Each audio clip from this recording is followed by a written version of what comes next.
नमस्कार दोस्तों, स्वागत है आप सभी का मेरे यूट्यूब चैनल द सीक्रेट में। और आज फिर से हम हाजिर हैं आपके सामने दो क्वेश्चन को लेकर के। यूपी स्पेशल का पेपर नंबर 5 हम करा रहे हैं और उसका पॉलिटी सेक्शन के क्वेश्चन लगभग चल रहे हैं हमारे अभी। तो बगैर किसी बकैती के फालतू की, क्योंकि टाइम ज़्यादा लग जाता है वीडियो में तो ठीक नहीं लगता, कि टू द पॉइंट बात करें वो बेहतर है। तो सीधा क्वेश्चन पे आगे बढ़ते हैं। क्वेश्चन क्या कह रहा है? राज्य की संचित निधि से आप क्या समझते हैं? इसके विभिन्न भागों का उल्लेख करें। अब ये क्वेश्चन से दिख रहा है और ये 125 वर्ड में था क्वेश्चन, है ना। अब 125 वर्ड में कितना ही लिखोगे तुम। तो राज्य की संचित निधि से आप क्या समझते हैं? एक खंड आपका क्वेश्चन का ये है और दूसरा खंड ये है कि इसके विभिन्न भाग कौन कौन से हैं, इसका उल्लेख करना है। ठीक है ना। क्वेश्चन की तरफ बढ़ते हैं और फॉर्मेट आपका वही रहेगा, IBC फॉर्मेट, IBC, है ना। इंट्रोडक्शन, फिर बॉडी में काम करना है आपको, फिर कंक्लूड कर देना है उसको। ठीक है, ओके, आगे बढ़ते हैं। फिर संविधान के अनुच्छेद 266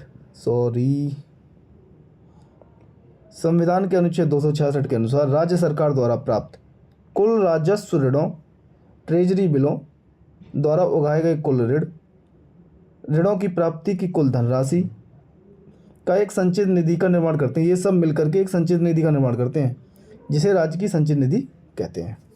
ठीक है ना। एक प्रकार से हमने स्टार्टिंग जो इंट्रोडक्शन ही करी है वो संचित निधि की परिभाषा लिखी है कि संचित निधि बोलते किसको है ना। बता दिया कि कुल जितने राजस्व ऋण होते हैं वो ट्रेजरी बिल होते हैं, जो उनसे द्वारा ऋण प्राप्त होता है, ऋणों की प्राप्ति की जो कुल धनराशि होती है वो, ये सब मिलकर के क्या करते हैं, एक संचित निधि का निर्माण करते हैं। ठीक है, अब आगे बढ़ते हैं। हमने इंट्रोडक्शन में संचित निधि को समझा दिया पूरी तरह से। तो राज्य की संचित निधि एक हेडिंग सी डाल करके हम आगे बढ़ते हैं। तो इसमें कहते हैं कि संचित निधि की धनराशि का उपयोग विधि के अनुसार संविधान में उपबंधित प्रयोजन के लिए नियम के साथ ही किया जाता है। लिख रहे हैं, कुछ तो लिखना ही होगा ना क्वेश्चन में, 125 वर्ड पूरे करने हैं। वो पूछा भी उसने, राज्य की संचित निधि से आप क्या समझते हैं, तो वही समझा रहे हैं हम।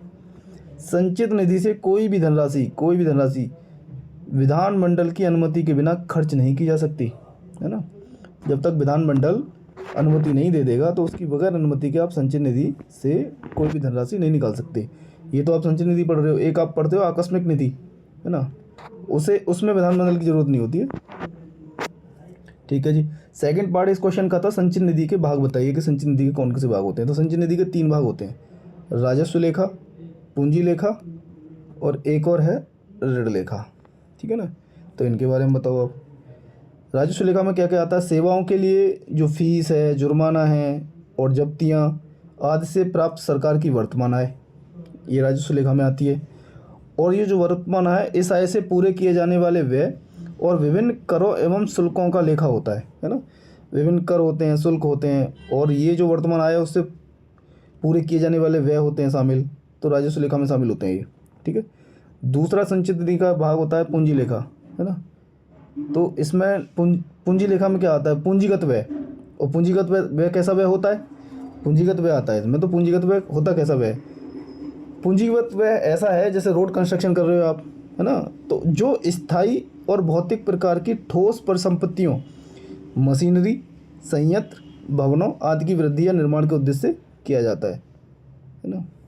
ये पूंजी लेखा वाली चीज़ है। अब ऋण लेखा होता है तीसरा पार्ट उसका।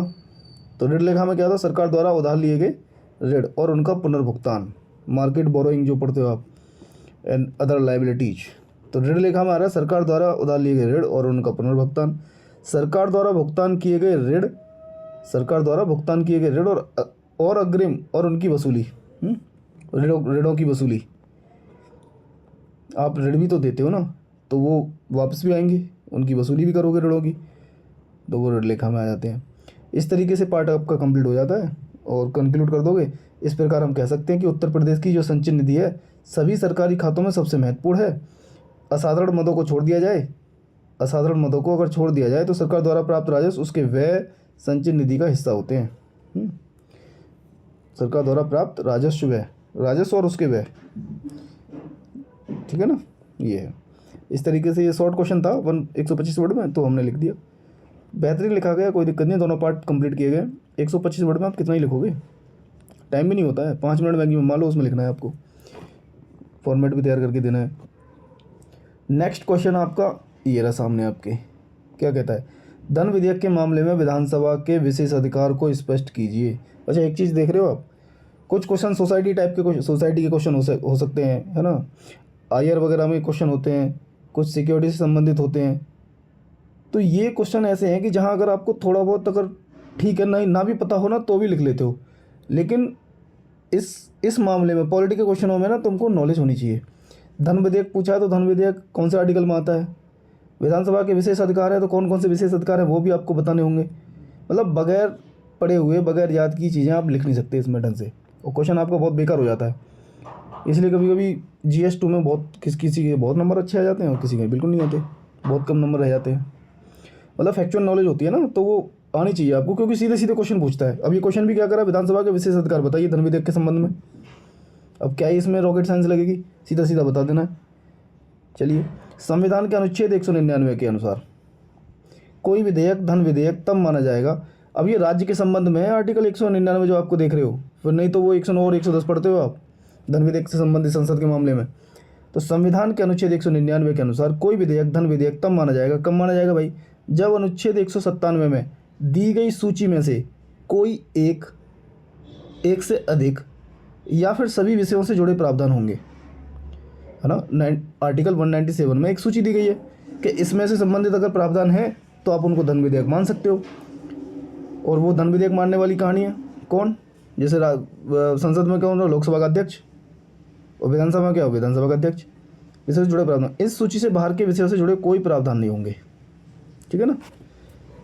आगे बढ़ते हैं, विशेष अधिकार बताएंगे। चलो भाई, धन विधेयक के मामले में विधानसभा के विशेष अधिकार क्या है, क्या विशेष अधिकार है। तो अगर कहीं विधान परिषद है किसी स्टेट में, जैसे यूपी में विधान परिषद है, तो जैसे ही आप देखते हो कि संसद में धन विधेयक सिर्फ लोकसभा में प्रस्तावित किया जाता है, प्रस्तुत किया जाता है ना। तो वैसे ही अगर किसी स्टेट में विधान परिषद है और विधानसभा है, तो सबसे पहले धन विधेयक विधानसभा में प्रस्तुत किया जाता है। यही तो विशेष अधिकार होगा कि किसी को प्रायोरिटी मिल रही है। हाँ जी, धन विधेयक के मामले में प्रायोरिटी है विधानसभा को, तो पहला तो यही हो गया। विधानसभा से पारित होने के बाद विधान परिषद में जाता है, ठीक है जी। और विधान परिषद की क्या है, विधान परिषद सिर्फ 14 दिन के अंदर विधान परिषद सिफारिशों के साथ धन विधेयक विधानसभा को लौटा देगी। अगर नहीं लौटाया तो, अगर 14 दिन के अंदर नहीं लौटाती है तो विधेयक पारित मान लिया जाता है। मतलब विधान परिषद के पास समझो कि बस इतनी पावर है कि वो 14 दिन तक धन विधेयक को सिर्फ रोक के रख सकती है, रोक के वापस भी नहीं लौटाए तो भी पारित मान लिया जाएगा। अगर वो किसी संशोधन को करके वापस भेजेगी तो ये मर्जी है विधानसभा की कि वो उन संशोधनों को माने ना माने, है ना। अपनी मूल जो प्रस्ताव पास किया था उसी के तहत उसको मान लिया जाए, तो वो उनकी इच्छा है फिर। तो विधान परिषद की सिफारिशों को विधानसभा पर मानने का कोई संवैधानिक बाध्यता नहीं है कि वो मानेगी नहीं। तो ये भी एक विशेष अधिकार है। धन विधेयक पर विधानसभा का विशेष अधिकार है, विधान परिषद सिर्फ 14 दिन की देरी कर सकती है विधेयक को पारित करने में बस, ठीक है ना। चलिए, और क्या लिखोगे इसमें तुम, अब सीधा निष्कर्ष कर दो। निष्कर्ष से हम कह सकते हैं संविधान ने राज्य की वित्तीय व्यवस्था का नियंत्रण विधानसभा को दिया है। राज्य की जो वित्तीय व्यवस्था है उसका नियंत्रण किसको दिया है, विधानसभा को दिया है, जिससे सरकार के सभी स्तरों पर अपने कार्यों के निर्वहन के लिए पर्याप्त वित्त की व्यवस्था की जाती है। तो इस तरीके से हमने इसका कंक्लूड कर दिया और आपका क्वेश्चन कंप्लीट। छोटे छोटे क्वेश्चन थे आज, है ना, 2 क्वेश्चन मैंने कराए थे, तो 9 मिनट में कंप्लीट हो गए। तो बहुत बहुत धन्यवाद आपका।